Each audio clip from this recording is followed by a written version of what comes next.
అందరికీ నమస్కారం అండి. ఈరోజు ఉదయం నుంచి కూడా ముద్రగడ పద్మనాభం గారు జనసేన పార్టీలోకి వస్తారు అని చెప్పేసి వినిపిస్తున్న వార్తకు సంబంధించి కొన్ని వ్యతిరేక స్వరాలు, కొన్ని ఆనంద స్వరాలు వినిపిస్తూ ఉన్నాయి సోషల్ మీడియాలో. దానికి సంబంధించి నా opinion as a Janasena party, అలాగే పవన్ కళ్యాణ్ గారు ఫాలోవర్గా నాకున్న అభిప్రాయం ఏంటి అంటే, పవన్ కళ్యాణ్ గారు తన రాజకీయ ప్రత్యర్థి ఎవరు అనేది నిర్దిష్టమైన లక్ష్యం పవన్ కళ్యాణ్ గారికి ఉంది. రాజకీయ ప్రత్యర్థిని బలహీనపరిచే క్రమంలో తను ఎలాగ బలపడాలి, తనకు ఎదురయ్యే ధిక్కార స్వరాలు ఏవైతే ఉంటాయో, ప్రత్యర్థికి అనుకూలంగా మారే స్వరాలు ఏవైతే ఉంటాయో వాటన్నింటినీ కూడా పవన్ కళ్యాణ్ గారి వైపుకి తిప్పుకొని ప్రత్యర్థిని వీక్ చేసి తను అనుకున్న లక్ష్యాన్ని సాధించడం వైపు ముందుకు వెళుతున్నారు పవన్ కళ్యాణ్ గారు. ఇందులో ఎలాంటి సందేహం లేదు. ఆయన క్లియర్ కట్గా పాలిటిక్స్ చేస్తున్నారు. ప్రజలకి అవసరమైన సుస్థిరమైన స్థానాన్ని ఆయన పొందడం కోసం తను ఎంచుకున్న రాజకీయ ప్రత్యర్థిని వీక్ చేసి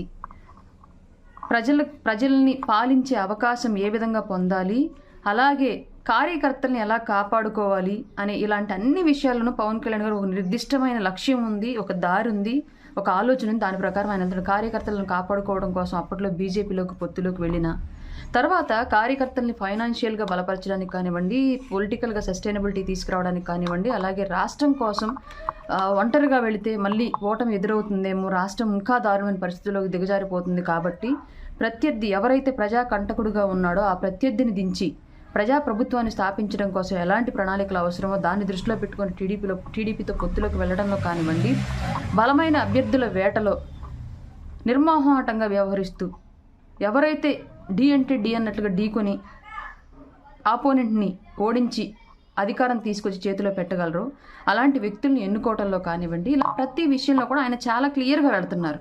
అందులో ఎలాంటి సందేహం లేదు. అందులో భాగంగానే మొన్నటి వరకు కూడా జగన్మోహన్ రెడ్డికి అనుకూలంగా వినిపించి పవన్ కళ్యాణ్ గారికి వ్యతిరేక స్వరాలు వినిపించినటువంటి ముద్రగడ పద్మనాభం గారు కూడా ఒక వ్యక్తి రాజకీయ నాయకుడు, లేదా ఏదైనా ఒక కుల సంఘానికి నాయకుడు, ఒక పోరాట సమితికి నాయకుడు, ఒక ఉద్యోగ సంఘాలకు నాయకుడు, ఒక ఉద్యమ సంఘాలకు నాయకుడుగా ఉన్నప్పుడు అతను నాయకుడిగా ఎదగడానికి, అతని నాయకత్వ లక్షణాలను స్థిరపరచుకోవడానికి, తన వెనకాల ఉన్న వాళ్ళని నమ్మించడానికి, నడిపించడానికి రకరకాల మార్గాలు ఎంచుకుంటారు, రకరకాల దారుల్లో వెళతారు. అది కొందరికి మంచిది అవ్వచ్చు, కొందరికి చెడవచ్చు.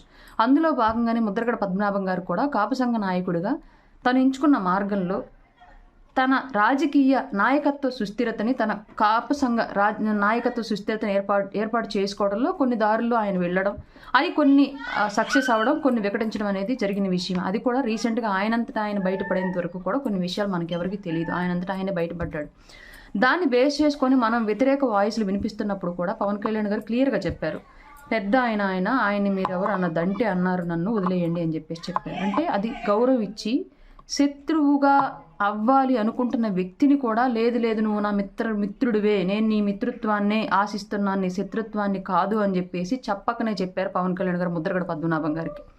అది అర్థం చేసుకున్న పెద్ద ఆయన, అలాగే కాపులకు జరుగుతున్న అన్యాయాన్ని గ్రహించి కానివ్వండి, లేదంటే రాష్ట్రంలో ఇప్పుడున్న ప్రభుత్వం మీద పెరుగుతున్న వ్యతిరేకతను గ్రహించి కానివ్వండి, మనకి అనుకూలంగా ఆయన రావాలి అనుకున్నప్పుడు ముమ్మాటికి స్వాగతించాల్సిన విషయం ఇది. దీని పట్ల నేనైతే చాలా హర్షం వ్యక్తం చేస్తున్నాను. ముద్రగడ పద్మనాభం గారు జనసేనలోకి రావాలి అని నేను కోరుకుంటున్నాను. దానికి కారణం ప్రత్యేకించి ఏంటి అంటే, వైసీపీ పార్టీ నేడు ప్రత్యేకించి కాపుల్ని టార్గెట్ చేసి కాపుల్లోనే నాయకుల్ని విడగొట్టి కాపుల్లోనే కొత్త పార్టీలు పెట్టించి కాపుల్ని చీలగొట్టి అందు ద్వారా లబ్ధి పొంది, అంటే ప్రజా మన్నలను పొంది గెలవడం కన్నా కూడా వర్గాలుగా విభజించి రాజకీయం చేసి గెలవాలనుకుంటుంది వైఎస్ఆర్సీపీ. అందులో భాగంగానే జేడీ లక్ష్మీనారాయణ గారి పార్టీ వచ్చినా కానివ్వండి, జాతీయ జనసేన పార్టీ వచ్చినా కానివ్వండి, తోట చంద్రశేఖర్ గారు బీఆర్ఎస్ పేరుతో రాష్ట్రంలో బాధ్యతలు తీసుకోవడం కానివ్వండి, ఇలా రకరకాలుగా కారణాలు క్లియర్గా అన్ని దారులు ఎటువైపు చూపిస్తున్నాయి అంటే కాపులను విడదీసి జనసేనకు నష్టం చేకూరేలాగా చేయాలనే ఉద్దేశంతోనే చేస్తున్నట్లుగా నాకు అనిపించింది.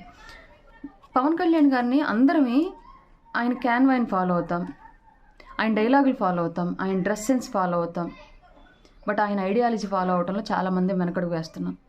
అందులో భాగంగానే కొంతమంది లీడర్లుగా ఎదగాలి అనుకుంటున్న వాళ్ళు ఎప్పటి నుంచో పవన్ కళ్యాణ్ గారి మీద డిపెండ్ అయ్యి రాజకీయ పార్టీ జనసేన జెండా పట్టుకుని ఉన్న చాలామంది నాయకులు ఇప్పటికి కూడా ఆయన ఐడియాలజీని, ఆయన విధానాలని ఫాలో అవ్వలేకపోతున్నారు. కాబట్టి ఇవాళ పవన్ కళ్యాణ్ గారు ముద్రగడ గారి విషయంలో తీసుకున్న ఒక నాయకత్వం, నేను అంబటి రాయుడు గారికి ఆహ్వానం పలికిన విషయంలో కానివ్వండి, గతంలో వైసీపీ నుంచి జనసేనకి వద్దాం అనుకున్న వాళ్ళకి, అలాగే ఇప్పటికి కూడా ప్రయత్నిస్తున్న వాళ్ళతో స్నేహాస్తం అందివ్వడానికి సిద్ధంగా ఉండడంలో కానివ్వండి, ఇవన్నీ కూడా ఒక రాజకీయ నాయకుడిగా ఎదగాలి, తన నాయకత్వాన్ని బలపరుచుకోవాలి, తన క్యాడర్ని బలపరుచుకోవాలనుకునే నాయకుడికి ఉండాల్సిన లక్షణాలు. అది చేతగాక చాలామంది మన పార్టీలోనే, మిగతా పార్టీల విషయం నాకు తెలియదు, వాళ్ళ అంతర్గత విషయాలు మనకు అంత క్లియర్గా లేదు కాబట్టి, బట్ మన పార్టీలో నేను ప్రాక్టికల్గా ఎక్స్పీరియన్స్ చేస్తున్నాను కాబట్టి మాత్రమే చెప్పగలుగుతున్నాను. ఇది అందరినీ కూడా అనట్లేదు, కొందరు మాత్రమే. ఒక వ్యక్తి పడట్లేదు మనకి డిఫరెన్సెస్ ఉన్నాయి అనుకున్నప్పుడు క్లియర్గా ఆ వ్యక్తికి సంబంధించి ఎలా కూర్చోబెట్టి సెట్ చేసుకోవాలో, ఆ వ్యతిరేకతని ఎలా మనకి అనుకూలంగా మార్చుకొని మనం పాజిటివ్గా తీసుకొచ్చుకోవాలి, వాళ్ళతో ఎలా సఖ్యత పెంచుకోవాలని ఆలోచించడం మానేసి ఒక వ్యక్తితో విభేదాలు వస్తున్నప్పుడు ఆటోమేటిక్గా ఆ వ్యక్తికి వ్యతిరేకంగా అక్కడ ఇంకొక వర్గాన్ని తయారు చేసి మీరు కొట్టుకోండి అని చెప్పేసి అలా వీళ్ళు నాయకులుగా వెలుగొందాలని చాలామంది ప్రయత్నిస్తూ ఉన్నారు. అది తప్పు. ఎందుకంటే మన బలం అనేది ఎవరైతే మన రాజకీయ ప్రత్యర్థిగా ఉన్నారో అతన్ని ఎదుర్కోవాలి అంటే మనం బలవంతులుగా ఉండాలి, కానీ మనలో మనం ఏర్పరచుకున్న వ్యతిరేకతని ఢీకొనడంతోనే మన బలాన్నంతా ఇక్కడే పోగొట్టుకుని రాజకీయ ప్రత్యర్థి ముందు వీక్గా కనిపించకూడదు. క్లియర్గా ఇది ఏ నాయకుడికైనా రాజకీయంగా ఎదగాలనుకున్నప్పుడు ఉండవలసిన రాజకీయ లక్షణం. అది చేతకాక చాలామంది ఇన్ఛార్జీల స్థాయిలో ఉన్నవాళ్ళు, అధ్యక్షుల స్థాయిలో, మండల అధ్యక్షుల స్థాయిలో ఉన్నవాళ్ళు, ఇలా రకరకాల పొజిషన్స్లో ఉన్నవాళ్ళు చాలామంది కూడా ఒక వ్యక్తి ఒక చోట కొంచెం హైప్ అవుతున్నాడు, లేదా ఒక వ్యక్తి కొంచెం మనలో కొన్ని లక్షణాలు నచ్చక వ్యతిరేకిస్తున్నాడు అని చెప్పేసి అనుకున్నప్పుడు ఆటోమేటిక్గా అక్కడ ఇంకొందరిని గ్యాదర్ చేసి అతనికి వ్యతిరేకంగా ఇంకొక వర్గాన్ని తయారు చేసి పార్టీని బలహీనపరచడానికి మనమే కారకులం అవుతున్నాం. మనలోని చేతకానితనమా, ఆలోచన అవగాహన రాహిత్యమా, లేదంటే మనలో ఉన్న ఈగోని అణుచుకొని రాజకీయ తత్వం నేర్చుకోలేకపోవడం అనే కారణాలు రకరకాలు అయి ఉండొచ్చు, ఏ కారణంతో అయినా సరే. ఇలా పార్టీ వీక్ అవ్వడానికి, గ్రౌండ్లో మనం వీక్ అవ్వడానికి, ప్రజల దృష్టిలో మనం బలహీనంగా కనిపించడానికి కొన్ని ఆలోచనలు కారణమవుతున్నాయి. కానీ పవన్ కళ్యాణ్ గారు అలా చేయట్ల. వ్యతిరేక స్వరం అనేది ఒక్క ప్రత్యర్థి రాజకీయ పార్టీ నుంచి తప్ప వేరే ఏ వైపు నుంచి, ఏ వ్యక్తి నుంచి వినిపించకుండా ఉండడానికి అందరినీ కలుపుకొని, అందరికీ జనసేన కండువ వేసి, అందరూ మీరు నా మిత్రులే అని చెప్పేసి తెలియచెప్పి, వ్యతిరేక వాయిస్ అనేది వినిపించకుండా, రాజకీయ శత్రుత్వం అనేది ఎక్కువ స్థాయిలో ఉండకుండా తను బలంగా తయారవడానికి, మనల్ని బలపరచడానికి ఆయన చాలా అంటే చాలా క్లియర్ కట్గా ముందుకెళ్తున్నారు. కాబట్టి ఆయన తీసుకునే ఈ నిర్ణయం 100% హర్షణీయం. జస్ట్ ఫాలో పవన్ కళ్యాణ్ అంతే. ఆయన నిర్ణయాలు 100% గ్రౌండ్ రియాలిటీతో కంపేర్ చేసి చూస్తే, వాస్తవ విషయాలను వాస్తవ దృక్పథంతో ఆలోచించగలిగితే పవన్ కళ్యాణ్ గారిని మించిన ఆలోచన శక్తి ఉన్న రాజకీయ నాయకులు ప్రస్తుతం లేరు. కాబట్టి రకరకాల మెసేజ్లు సోషల్ మీడియాలో పెట్టడం మానేసి, రకరకాల మీటింగ్లు గ్రౌండ్లో పెట్టుకోవడం మానేసి జస్ట్ పవన్ కళ్యాణ్ గారిని ఫాలో అవ్వండి అంతే. మనం అనుకున్న లక్ష్యాన్ని, ఆశించిన స్థాయిని చేరడంలో ఆయన వెనక నడిస్తే చాలు. ఆయన్ని యాజ్ ఇట్ ఈస్గా లీడర్గా ఫాలో అయితే చాలు. ఆయన క్యాన్వాయిని ఫాలో అవ్వడం కాదు, ఆయన ఐడియాలజీని ఫాలో అవ్వండి ఎవరైనా సరే.